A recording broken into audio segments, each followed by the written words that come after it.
I'm here to talk about my daughter, June, and for me, her story starts way before she was even born, because I had prayed for her for so long, and I begged, and I prayed some more, and I got pregnant when I was 36, so just over that advanced maternal age where I can get genetic testing. And we went through with it, but it was before KMT2B was discovered, and so the gene panel came back with nothing on it. And so June was born on my birthday 10 years ago. Joy of my life, right? Like I look at her and I think she's perfect. And she developed pretty normally for the first 5 years of life. The only thing that had me concerned, I'm an educator by my background, is speech, and it just really wasn't there for June. So I took her to the pediatrician, and the doctor on staff that day didn't know June, but suggested we do a genetic panel just to see if anything would pop up. Well, that was about the end of 2016, early 17, and nothing showed up because KMT2B still wasn't on the panels yet. So June was a fast runner in preschool. She was the fastest at tag, loved it, started kindergarten, and we put her in cross country. And she was the last one to cross the finish line, but she didn't care because she had the participation ribbon at the end, and it was purple, and life was good. And then winter of kindergarten year, June started to gallop and not run. She lost this ability to put two legs together and do that running pattern.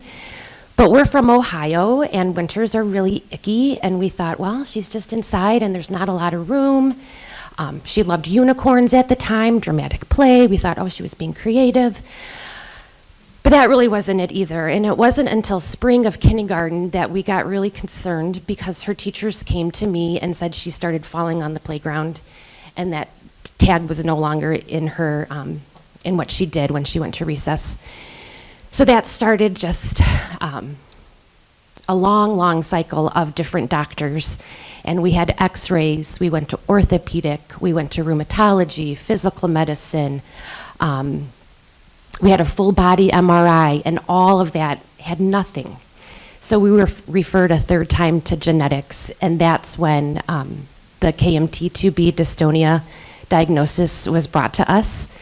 My husband and I received it over the phone, which was awful.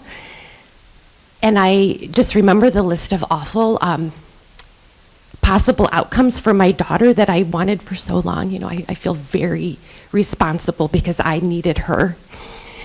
And I was afraid of her for like 2 weeks. I couldn't even be alone with her because I thought all of these horrible things were just gonna happen overnight and that my daughter was gonna be a vegetable.